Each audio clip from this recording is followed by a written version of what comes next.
मंडळी रामकृष्ण हरी. ते नव तुम्हाला माहित आहे नव, तुम्ही काय बघतायसा? ओम साई क्रिएशन. अहो हे युट्यूब चॅनेल आहे.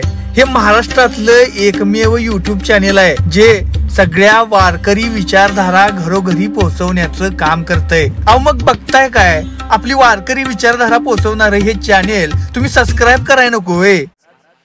खरं सांगू, आता खऱ्या अर्थानं आषाढीचा सोहळा चालू होणार आहे. लक्ष द्या माझ्याकडे. ही वृत्ती आमची विठोबारायाच्या चरणावरती राहिली पाहिजे. लोक म्हणतात पाय असल्यावरती वारी करता येते, अजिबात नाही. लोक म्हणतात हात असल्यावरती वारी करता येते, अजिबात नाही. लोक म्हणतात डोळे असल्यावरती देवाला पाहता येतं, अजिबात नाही. लोक म्हणतात कान असल्यावरती देवाला ऐकता येतं, अजिबात नाही. ऐका, अरे काही जरी नसलं तरी देव आपला करता येतो. हे जिवंत उदाहरण माझ्या संत कुर्मदासाचं आहे. काय वारी आहे माझ्या कुर्मदासाची सांगतो 5 मिनिटात. ऐका, गोदावरी नगरी आहे, पैठण नावाचं गाव आहे. गोदावरीच्या पटांगणामध्ये माझ्या नाथ बाबाचे पंजोबा संत भानुदास महाराज कीर्तनाला उभे. आणि त्याच नगरीमध्ये ज्याला गुडघ्यापासून पाय नाहीत, ज्याला कोपरापासून हात नाहीत, असा माझा संत कुर्मदास जन्माला आलाय. लक्ष द्या. एक दिवशी रडता रडता कुर्मदासानं सांगावं, माय चल ना ग मला घेऊन कीर्तनाला. ऐका, मला कीर्तनाला न्यायची लाई. कुर्मदासा, वयवर्ष माझं 60 आहे राजा. तुला पाय नाही, तुला हात नाहीत, किती वेळा हट्ट करशील कीर्तनाचा? आई, आज फक्त शेवटचं मला घेऊन चल आई, इथून पुढे हट्ट करणार नाही. ऐक, लेकरानं आईकडे हट्ट करावा मायबाप, आणि आईनं हट्ट पुरवावा, त्याचं नाव आई आहे. बरं, हात नसलेला पाय नसलेला कुर्मदास त्या 60 वर्षाच्या आईनं पाठीवरती घेतला आणि गोदावरी नगरीमध्ये गेली. संत भानुदास महाराजांचं कीर्तन चालू आहे, सगळीकडे गर्दी तुंब भरलेली आहे. त्या वाळवंटामध्ये कुर्मदासाला खाली सोडावा माईबाप. तो कुर्मदास गर्दीतून फरफटत फरफटत गरगडत गरगडत त्या ठिकाणी भानुदास महाराजांच्या समोर उभा राहिला. आलास कुर्मदासा? हो महाराज. कसा आलास? आईनं आणलं. ऐक, आईनं आणलं महाराज. कुर्मदासा, तुला किती वेळा सांगावं नको आईला त्रास देऊस राजा. अरे आई बापाची सेवा लेकरानं करायची असती दादा. लेकरं मोठी झाल्यावरती आईची सेवा करावी, बापाची सेवा करावी. तू मात्र आई बापाला त्रास देत चाललास कुर्मदासा. महाराज, इथून पुढे नाही देणार त्रास. ऐक, कीर्तनामध्ये भानुदास महाराजांना विठेवरच्या पांडुरंगाचं वर्णन करावं, त्याची वृत्ती, त्याचं चित्त असणारं सांगावं मायबाप, स्वरूप देवाचं सांगावं. कीर्तन संपलं आणि भानुदास महाराजांच्या नतमस्तक झालेला कुर्मदास भानुदास महाराजांना प्रश्न करू लागला, महाराज, ज्या देवाचं वर्णन सांगितलं तो देव मला दिसेल का महाराज? तो देव मला पाहता येईल का? नाही येणार महाराज. मला तो विठेवरचा पांडुरंग पाहायचा महाराज. तुम्ही उद्या वारीला निघाले, मला घेऊन जा वारीला. मला येता येईल? भानुदास महाराजांना वाटलं कुठलं येतंय हे. भानुदास महाराजांना सांगितलं, तुला काय येता येणार नाही राजा. डोक्यामध्ये तेवढाच प्रश्न आहे, मला येता येईल का वारीला? ऐका, रात्र झाली आणि पहाटेच्या 4 वाजता माझ्या कुर्मदासाला जाग आली. लक्ष द्या. अंगावरती फाटलेला शर्ट आहे माझ्या कुर्मदासाचा. रात्रीच्या पहाटेच्या 4 वाजलेत मायबाप. गोदावरी नगरीच्या किनाऱ्यावरती कुर्मदासाला जाग आहे.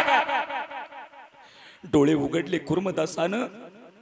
डोक्यामध्ये फक्त आणि फक्त एकच गोष्ट आहे की मला पंढरीच्या वारीसाठी जायचंय मायबाप. माझा कुर्मदास गरगडत गरगडत गोदावरी नदीमध्ये उतरला, अंगावरती पाणी मारलं आणि निघाला मायबाप पंढरीच्या दिशेनं.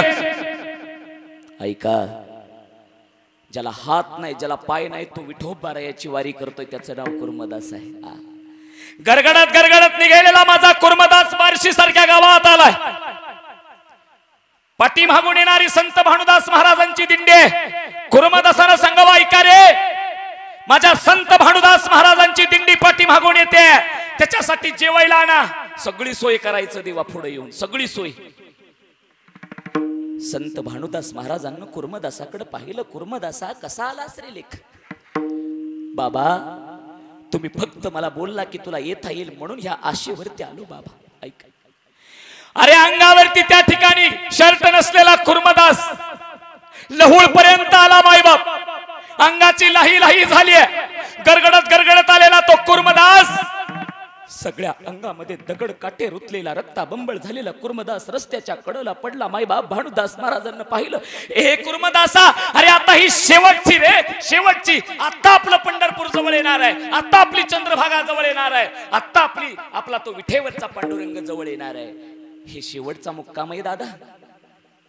डोळ्यातनं पाणी वाहणारा कुर्मदास संत भानुदास महाराजांच्या चरणावरती नतमस्तक झालेला आहे. डोळ्यातनं पाणी वाहत आहे, अंगातून रक्त बंबळ झालेला कुर्मदास भानुदास महाराजांना सांगतो, महाराज आता मात्र मला येता येणार नाही महाराज.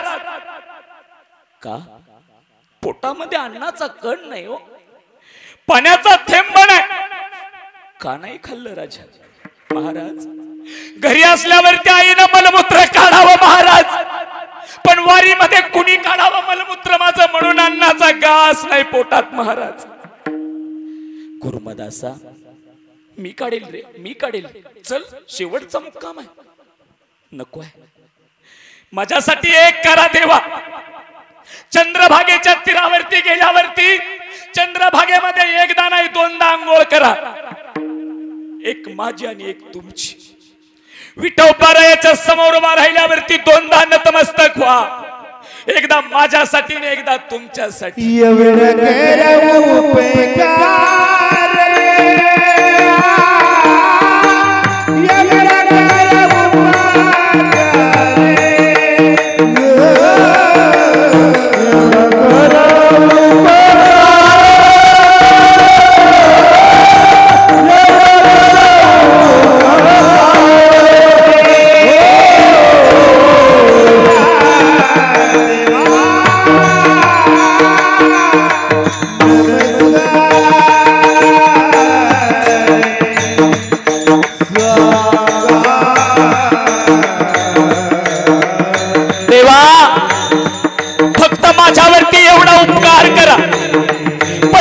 पांडुरंगाला सांगा तुमचा कुर्मदास लहोळ गावात पडलाय. मायबाप माझे संत भानुदास महाराज चंद्रभागेमध्ये स्नान केलं, विठोबारायाच्या समोर उभा राहिले. हे देवा काय पाप केलं रे माझ्या कुर्मदासानं? अरे आज तुझ्या भेटीसाठी आलेला आहे, लहुळ गावात पडलेला आहे, रक्ताच्या थारोळ्यात उभा आहे, अंगावरती काटे टोचलेले आहेत. विठेवरच्या पांडुरंगाला जाग आली, सगुण साकार रूप धारण केलं देवानं. रुक्मिणी माझ्या भक्तासाठी मला जावं लागेल. रुक्मिणी ऐका, साक्षात विठेवरचा पांडुरंग लहोळ गावात कुर्मदासाला भेटायला आलाय. मायबाप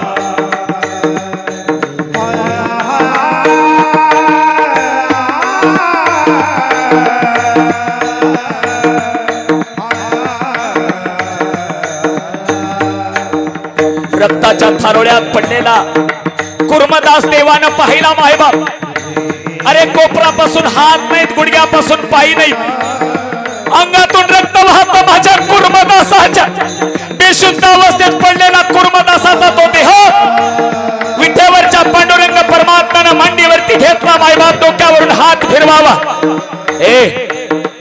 विठेवरच्या मालकाचा हात फिरल्यावरती शुद्धीवरती आला माझा कुर्मदास. कोण आहे कुर्मदासा? ज्याच्या भेटीसाठी आला तो मी विठेवरचा पांडुरंग. डोळ्यातनं पाणी वाहू लागलं. देवा आला माझ्यासाठी, माझ्यासाठी आलास देवा. लाखोची गर्दी सोडून आलास. काय देऊ रे तुला? कुर्मदासा तुला दोन हात देऊ, तुला दोन पाय देऊ, काय देऊ रे तुला? तुला चांगलं शरीर देऊ का राजा? नको आहे देवा, चांगलं शरीर नको आहे, दोन पाय नको आहे, दोन हात नको आहे. देवा मला द्यायचं असेल तर या कुर्मदासाला तुमच्या मांडीवरती मरून द्या देवा. महाराज या जगाच्या मालकाला आलं। आजही मायबाप ते लहोळगाव पुण्य आहे। माझ्या कुर्मदासाची समाधी त्या लहोळगावात आहे। लाखो वारकरी पंढरीला जातात, पण साक्षात विठेवरचा पांडुरंग माझ्या कुर्मदासाला भेटायला जातो। हे सामर्थ्य माझ्या संताचं आहे।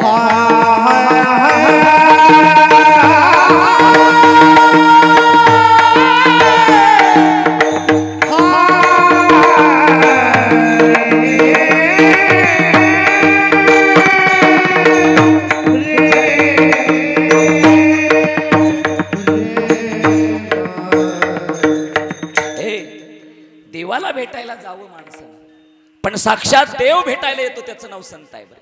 ऐका, आणि म्हणून निळोबारायाची ती सांगणं आम्हाला मुखातून एकदा देवाचं नाव आलं पाहिजे। एकदा सगळ्यांनी विठोबारायाचं गजर करूया।